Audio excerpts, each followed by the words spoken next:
Good morning real theme ব্লগে তোমাদের সকলকে খুব ভালোবাসা। তোমরা যে যেখান থেকেই আমার ভিডিওটা দেখছো তাদের সকলকে আমার তরফ থেকে, আমার পরিবারের তরফ থেকে খুব ভালোবাসা। তোমরা ভীষণ ভালো থেকো। সকালবেলা ঘুম থেকে উঠেই সবার প্রথম কাজ আমার ছোটো মেয়েকে নিয়ে স্কুলে দিয়ে আসা। এখন বাজে সকাল 6:30, 7টার আগেই পৌঁছতে হবে, তাই দৌড়াতে দৌড়াতে যেতে হয়। আর এই সকালবেলাটা না আমার সারা দিনের মধ্যে সব থেকে ভালো লাগে। রাস্তাঘাট একেবারে ফাঁকা থাকে, কোনো আওয়াজ নেই, নিস্তব্ধ। আর দেখো বাজারের মধ্যে থেকে যাচ্ছি, এখন তো বেশি একটা দোকানপাটও খোলা থাকে না, চারিদিকে শুধু সবুজ আর সবুজ। কোনো একদিন তোমাদের দেখাবো, এখান থেকে হেঁটে যাওয়া যায় না, এত সুন্দর মানে দেখতে লাগে। আর এই সকালবেলাটাই না সব থেকে আমার ভালো লাগে সারা দিনের মধ্যে। তাই হোক, তাড়াহুড়ো করে দৌড়াতে দৌড়াতে মেয়েকে দিয়ে স্কুল থেকে চলে আসলাম। আর দেখো আজকে একটা স্পেশাল দিনে একটু লুচি না হলে ভালো লাগে? অন্য দিনে যেমন ডালিয়া বা ভাত ভাজা বা অন্য কিছু করে দিলে পরে একটুখানি ডালিয়া চালে সিদ্ধ তোপা তোপা করে আমার মেয়েরা খেয়ে নেয়, কিন্তু কোনো স্পেশাল দিনে একটু লুচি না হলে মুখ ফুলিয়ে রাগ করে বসে থাকবে, কথাই বলবে না আমার সাথে। একটু লুচি আর একটুখানি ঘুগনি করছি। এই দিনটাতে ভাবলাম একটুখানি ছোট্ট একটা ব্লগ দিয়ে তোমাদের সাথে একটু শেয়ার করি।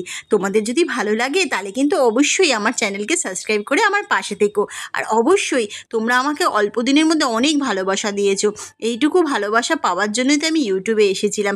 এইভাবেই তোমরা আমার পাশে থেকো সব সময়, যেন আমি অন্তত আমার 3 মেয়েকে নিয়ে এগিয়ে যেতে পারি এইভাবে। আর তোমাদের সাথে আমার সম্পর্কটা আরও নিবিড় হয়ে যাক। তাই হোক, আমার লুচি ভাজা হয়ে গেছে, তাড়াতাড়ি করে ওদের খেতে দিয়ে দিই।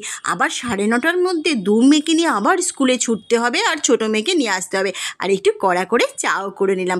সকালবেলাটা না একটু কড়া করে দুধ চা না খেলে আমার ভালোই লাগে না। সারাদিন যদি নাও বাই খাই চা, একটু সকালবেলাটা একটু চা ভালো লাগে। আবার দেখো, একটু মেয়েদেরকে দেখাতেও পারলাম না তোমাদেরকে, এত রেলগাড়ির মতো আমাকে ছুটতে হয় সকালবেলাটা।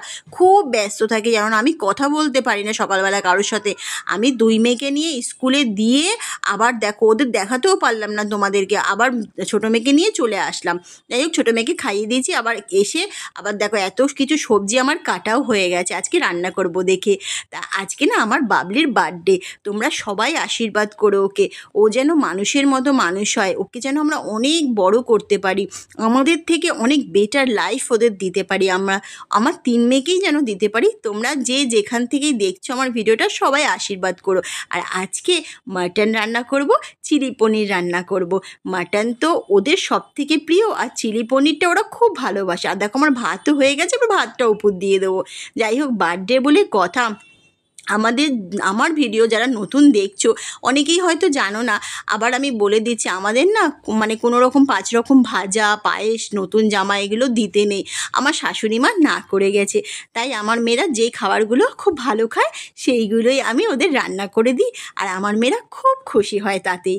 ফ্রায়েড রাইস, একটু মাংস, হ্যাঁ এটাই করে দিই, আর একটা ভালো করে কেক নিয়ে আসি, তাহলেই আমাদের বার্থডে হয়ে যায়। আবার তো কি বলবো, এই বার্থডের দিনটাই ওদের পরীক্ষা পড়ে প্রত্যেক বছর। ওর জন্য বাবলি বা আমার মানে মেয়েরা কেউ মজা করতে পারে না, কোনো রকম তাড়াতাড়ি করে বার্থডেটা সেরে ফেলতে হয়। আবার কারণ সারাদিন আবার পড়াশোনা আছে, পরের দিনের পরীক্ষার পড়া রেডি করতে হবে। যাই হোক, আমার রান্নাবান্না কমপ্লিট হয়ে গিয়ে আমি সুন্দর করে গুছিয়ে নিয়ে তাড়াতাড়ি করে স্নান করে আবার পুজো দিয়ে এত কাজ তোমাদেরকে সবটুকু আমি দেখাতে পারলাম না, তার জন্য সরি। আর যদি আমার কথা বলার মধ্যে যদি কোনো ভুল ত্রুটি হয়ে থাকে না, তাহলে প্লিজ বন্ধু বলো, বোন বলো, যাই বলো, তাই হিসেবে একটু মানিয়ে নিও।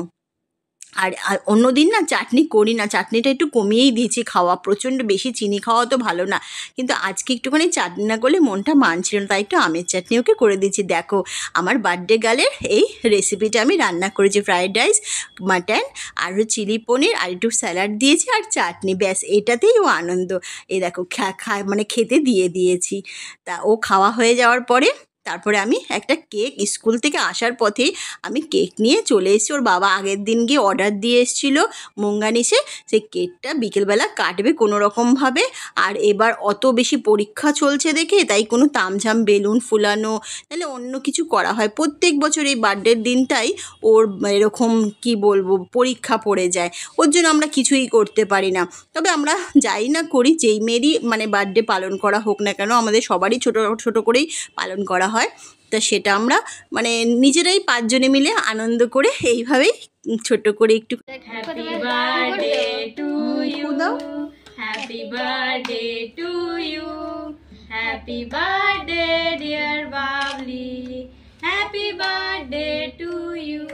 এই বছর বাবলির 12 ইয়ার্স হয়ে গেল দেখতে দেখতে। সেই ছোট্ট মেয়েটাকে নিয়ে এসেছিলাম হসপিটাল থেকে, সেই দেখতে দেখতে আজ 12 বছর হয়ে গেল। যাকগে, এই কেকটা যখন কিনতে গিয়েছিলাম না, তখন একটা সুন্দর একটা ডাক দেখেছিলাম, এই ছোট্ট পিঙ্ক কালারের কেকের পরে দেখতে পেয়েছো, যেটা নাকি মোমবাতি বলে। এটা নতুন দেখলাম, এত পছন্দ হয়েছে দেখে ওটাই এবার নিয়ে আসলাম। আর বাবলিরও এটা খুব পছন্দ হয়েছে।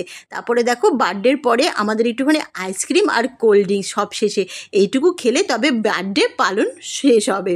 তা লাস্টে বসে বসে আমরা সবাই আনন্দ করে আইসক্রিম খাচ্ছি, আর ও একটুখানি বিরক্ত হচ্ছে যেহেতু ভিডিও করছি দেখে। আসলে কখনো এইভাবে ভিডিও খাওয়ার সময় করা হয় না, তো ওই জন্য একটু অপ্রস্তুত হয়ে পড়ে। তা যাই হোক, তোমরা এভাবেই আমার পাশে থেকো, আর যদি আমার ব্লগ দেখতে চাও তাহলে প্লিজ কমেন্ট করে জানিও। আমি চেষ্টা করব তোমাদেরকে এই ছোটো ছোটো একটুখানি ব্লগ দেওয়ার জন্য। আর দেখো, লাস্টে একটুখানি আমিও আইসক্রিম খেয়ে নিলাম। টাটা।